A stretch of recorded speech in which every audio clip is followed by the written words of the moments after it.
This is the Behind the Line podcast, coming to you from the wacky left coast capital of Seattle. News from the Pacific Northwest, the left coast, the U.S., and the world that matters. The stories the MSM won't talk about. Deciphering the truth through all the lies. For more, visit BehindTheLinePodcast.com.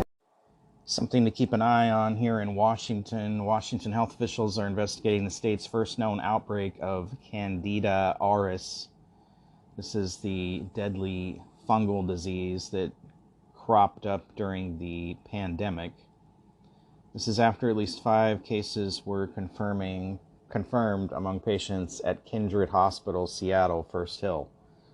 Washington saw its first case of the drug-resistant fungus last July. The individual tested positive at Kindred, an 80-bed long-term acute care hospital. During admission screening prior to that, the man had spent several weeks at Tacoma, Washington-based St. Joseph Medical Center. No additional cases were reported at that time. In the first half of January, Seattle and King County health officials were notified of another patient who tested positive for C.auris upon admission to Kindred. In a blog post, health officials said the case was identified through a proactive screening program in which all patients are screened upon the time of admission. During the week of January 22nd, 3 more cases were confirmed in patients at the hospital, all of whom tested negative when they were first admitted. The CDC has deemed the fungus an urgent public health threat due to its resistance to multiple antifungal treatments, its ability to spread quickly and cause severe infections among immunocompromised people.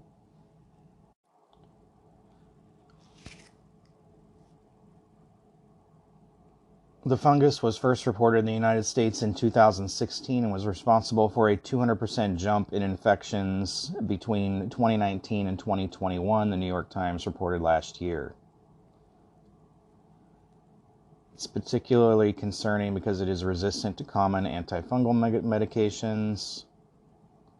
Between 5 and 10% of patients colonized with C.auris will eventually develop invasive infections that can be serious. More than 45% of people with invasive infections die within the first 30 days. Those in long-term acute care facilities are generally most at risk, largely because they tend to be very ill and rely on devices like catheters or breathing tubes. In general, C.auris is not a threat to healthy people, according to the CDC. Symptoms generally include infections in different parts of the body, including in the bloodstream, open wounds in ears, though it depends on the location and severity of the infection, the CDC says. Some symptoms might be similar to others caused by bacteria, the agency noted, adding that there is not a common set of symptoms specific to C.auris infections. The fungus can also be difficult to get rid of in healthcare settings because it can live on some surfaces for weeks or longer. Because public health teams have been working with Kindred for months to implement the early screening program, they expected C.auris would eventually be found in Washington. Early identification is key to control and spread of C.auris so that prevention strategies can be in place before it becomes widespread. Well, just something to keep your eye on, not really concerning unless you're extremely ill and in some dirty hospital. But this is definitely something, that they could use to create some kind of an emergency. So, again, just keep your eye on it. Here's some news that should piss you off. Seattle has agreed to pay $10 million to 50 demonstrators who sued over the police department's heavy-handed response to racial justice protests in 2020. When they were burning the city down and took over 6 blocks in Capitol Hill. This is a settlement announced by attorneys from both sides Wednesday. The protesters were among tens of thousands who rallied downtown and in Capitol Hill neighborhoods for weeks following the death of George Floyd. After his interaction with Minneapolis police, the police department, led by then Chief Carmen Best, used aggressive techniques to disperse the crowds, including flashbang grenades, foam-tipped projectiles, and blast balls that explode and emit pepper gas. Paintballs. Not blast balls. Let's not exaggerate. At some point during the protests, people in the crowds did cause damage, including burning police cars and trying to set fire at the East Precinct, but a federal judge ordered the department to stop using chemical and other weapons indiscriminately against peaceful demonstrators. I'm sorry, did you see any peaceful demonstrators there in those crowds that were ransacking the city at the time, that took over, held hostage 6 blocks of Capitol Hill where people were murdered and raped? I mean, this is insanity. When police used tear gas, even after Best and then Mayor Jenny Durkan promised they would stop, except in life-threatening cases, which, if you're just a couple cops against thousands of people, it is. The city council voted unanimously to bar officers from using tear gas, pepper spray, and several other crowd control devices, a decision that was overturned by a federal judge. So not only did taxpayers take the hit for the damage caused by these jokers, these buffoons, but now they're going to take the hit having to pay these absolute morons, for this ridiculous lawsuit. And the lawyers that handle these cases, they should be ashamed of themselves. Honestly, those people's behavior was completely out of line, out of control, unacceptable. And the police's response, I'm sorry to say, was appropriate. Should have been harsher. People should have been arrested. People, you do what you have to stop people from burning your city down. The city says that this was the best financial alternative instead of going to trial because, they would have been, it would have been found against them anyway because of the people that would have been on the jury. And, it would have been a humongous amount of money, more than $10 million. This is the signal you're sending to these losers, is that you can go out and do whatever you want and then turn around and sue the city for millions of dollars. Sad and sick, and it should not be allowed. And more good news for Seattle. Seattle is facing a nearly $250 million budget deficit. Seattle Mayor Bruce Harrell confirmed on Tuesday there is now a hiring freeze for most city departments as Seattle confronts the projected shortfall. The only exceptions are public safety sectors such as police, fire, and Seattle's new alternative response teams, also care department staff, along with employees providing essential public services and employees backfilling for those using the city's paid parental leave or paid family care leave. The move comes with a new city council, which has signaled it is moving away from the previous council's position of seeking new possible tax sources to fill the budget gap. Well, that's good news. But you can't run a city and be paying for all this junk that Seattle pays for. Hundreds of millions of dollars on homelessness, which has done nothing to solve homelessness. Nothing. The mayor said the city took a triple hit because of reduced commercial real estate tax revenues, because so many have moved out of the city because of city policies, decreased federal funding, well, thanks Biden, and increased labor costs. Again, policies that were voted on by Seattle residents. Minimum wage and all these other things that they're forcing these companies to pay. Of course, the cost gets pushed onto consumers. This is what happens when you run a socialist government. There just isn't enough money to pay for everything people expect to have, or that these Democrats think people should have provided for them by the government. It doesn't work, clearly. Mayor Harrell says that he is focusing on public safety and health in Seattle's future. He says he thinks he's more aligned with what voters want, that as we lead with public safety, he shouldn't have to fight for budget considerations when it comes to recruiting officers or retaining officers. Well, I agree with that, but his predecessor shouldn't have done everything he did to push officers out of the city. His previous predecessors and mayor, who did not support law enforcement, tied their hands. He continues that the health challenges out there in the city, people on fentanyl using opioid, people just living a life of self-destruction. This is something the city decriminalized.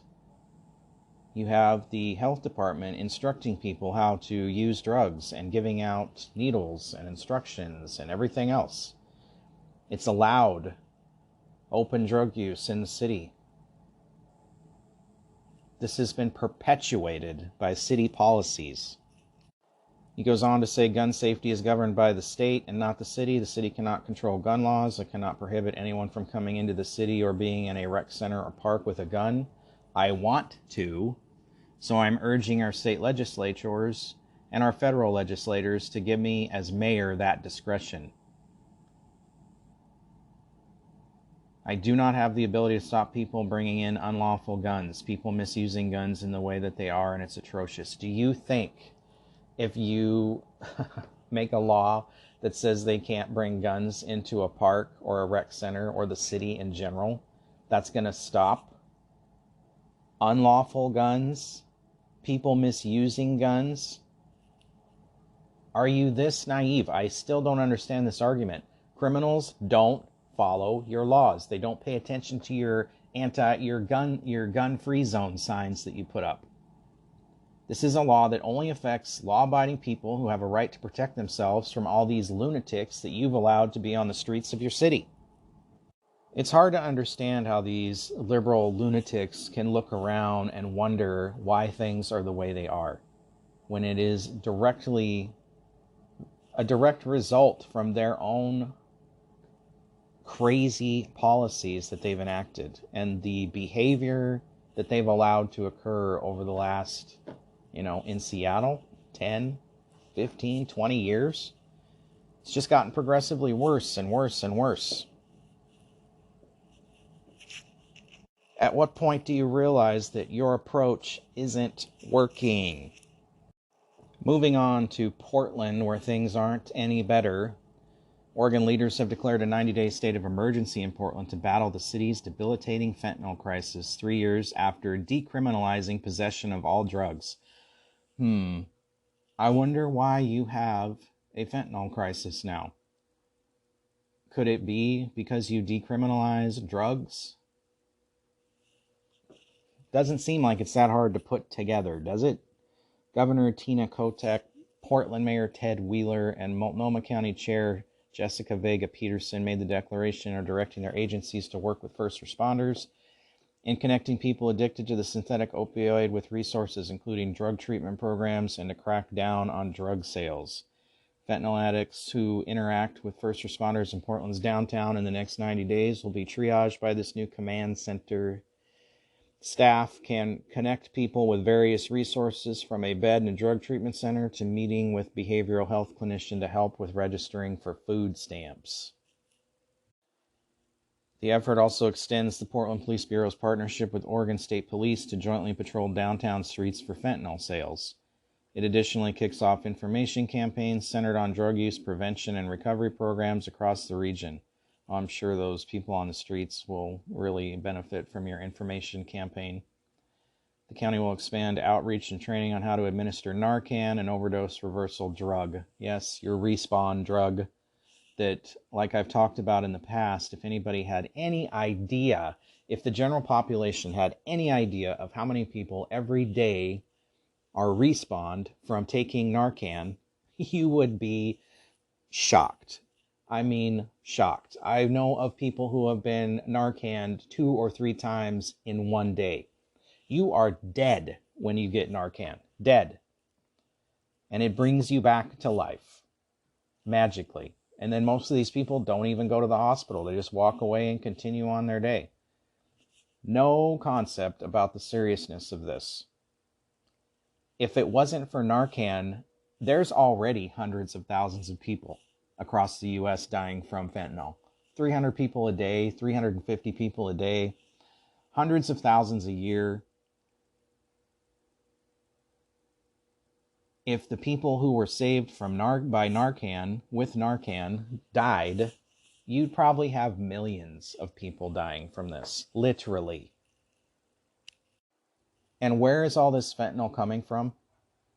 It's coming from our southern border. It's coming from China. It goes to Mexico, and it makes its way into this country through the southern border, which is wide open. Just another reason why there needs to be border control, why people should be screened, why they shouldn't be allowing all these people to pour across the border. This is the result, folks. But just keep putting your head in the sand trying to figure out why this is happening. You've limited law enforcement. You've decriminalized the behavior, encouraged it, and you've just got people pouring in at our southern border with this drug. And this is the result. And this is happening in every big city across the country, especially these blue cities with these liberal policies. Again, Oregon became the first state in the country to decriminalize the possession of all drugs, including heroin and cocaine, in 2020.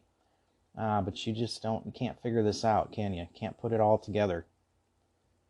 Residents have since demanded for politicians to take action on open-air drug markets that surfaced and fueled a homelessness crisis. Imagine. Opioid deaths in Oregon more than tripled from 280 before the decriminalization of drugs was voted in to 955 in 2022. Now, they don't even tell you what the number was for last year. A lot. 955. What is that? That's almost, that's like 3 people a day. It doesn't seem like much, does it? But that's a lot of people, and it's more than that, I guarantee it. There were 21 non-pharmaceutical fentanyl deaths in Multnomah County in 2019, that's Portland County, before decriminalization was passed. The data has not been updated since. Yeah, I wonder why. They don't want you to know. Oregon lawmakers have introduced a new bill that would undo a key part of the state's drug decriminalization law. A bunch of idiots, really. Bunch of idiots. People just don't get it. Portland City Council unanimously approved in September an ordinance prohibiting public drug use, yet implementation hinges on state legislators passing supporting measures. In response to the ordinance, the Oregon Law Center filed a lawsuit alleging the restrictions violate the state constitution and existing laws, resulting in a circuit court judge blocking the city from enforcing the rule. I mean, you can't make this up, can you? The amount of stupidity. Lawyers, judges, federal judges. Downtown Portland has experienced a mass exodus of big-name employers carried out by owners who have taken issue with the rising crime levels and homelessness. According to the city of Portland, overall homelessness increased by 65% from 2015 to 2023, with 6,297 homeless people counted in the latest point-in-time count. I'm guessing it's more than that. I'm guessing it's north of 10,000. In March, Walmart announced it was permanently closing all of its locations in Portland, months after CEO Doug McMillon warned of a historic rise in theft at its stores, because homelessness not only spurs drug use, but crimes, because they have to steal to pay for their drug habit. Portland officials cut millions from its police budgets in June 2020 following the Black Lives Matter protests and growing defund the police movement. But following a rise in crime, homelessness, and drugs in the city, Portland officials reversed course and increased its $230 million police budget by $5.2 million a year later. More than half of voters in Portland would still consider leaving the city if they could afford to, according to a poll. This is what you get when you vote for liberal Democrats. Crazy Democrats with their crazy policies. This is what you get. I don't think there's any confusion now on what these people have done to these cities across the country. It's sick. and how voters continue to be so naive to vote these people in. They completely destroy these cities and then say they're going to make changes, but of course they don't. And then you've got these lawyers and federal judges who just exacerbate the problem. It's sick. This country has a sickness. It's not your constitutional right to use illegal drugs. It's not your constitutional right to commit crimes to fuel your illegal drug habit. But again, none of these politicians, none of these lawyers, and none of these liberal federal judges who impose their political stance from the bench care about regular people. They don't care about the general population. They don't care about victims of crime. They only care about criminals and degenerates. And you can see it all around these cities, what they've done to these cities. It's like third world. This whole country will be third world soon.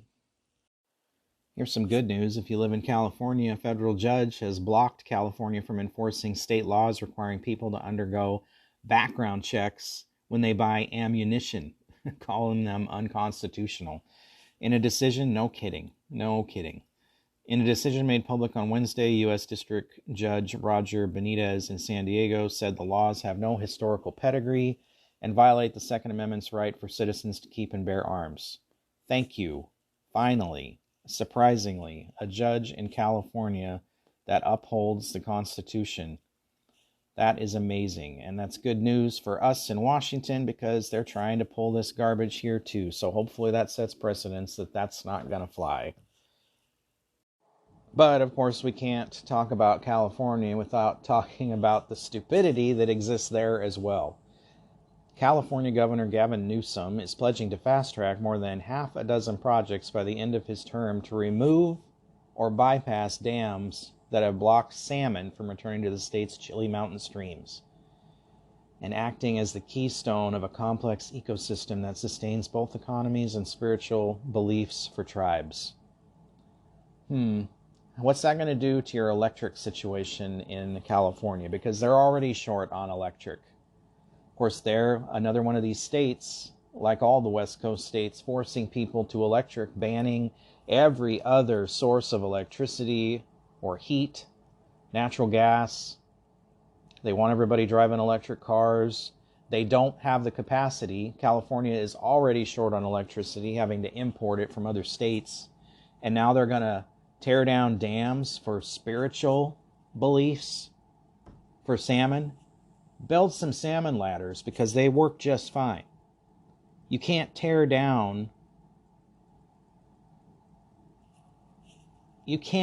these dams down in California.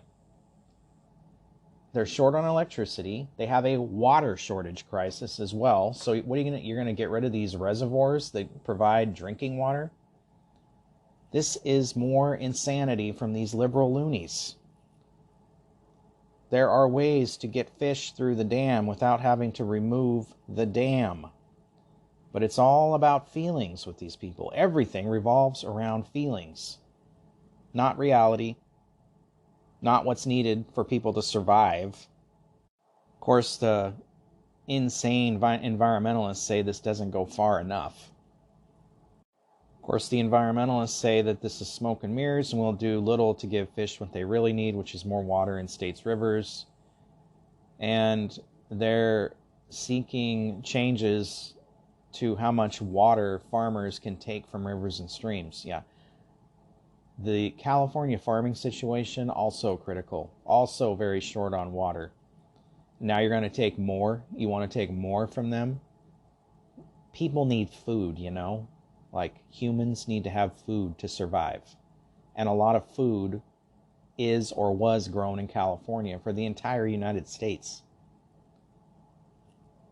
This is going to be one of these things when we have electricity shortages, rolling blackouts,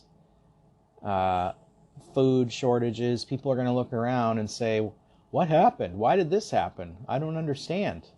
just like they are right now with this homelessness and drugs and crime. The naivety, the lack of forethought to this stuff, the I want this now attitude without thinking about future consequences. I don't get it. Where's the common sense?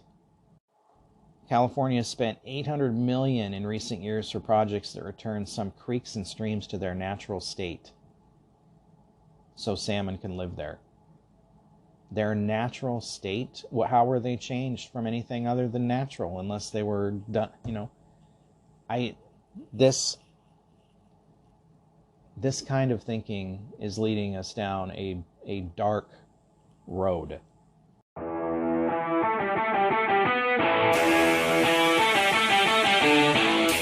Thank you for listening to the Behind the Line podcast. If you like this broadcast, please like and share it. Please follow us on Facebook, Rumble, YouTube, Twitter, Truth Social, Telegram, Gab, Parler, and LinkedIn. You can find our podcast at BehindTheLinePodcast.com, NetNewsNetwork.net, and on Anchor, Spotify, Amazon Podcasts, Apple Podcasts, Google Podcasts, iHeartRadio, TuneIn, and anywhere podcasts can be found. Thank you for your support.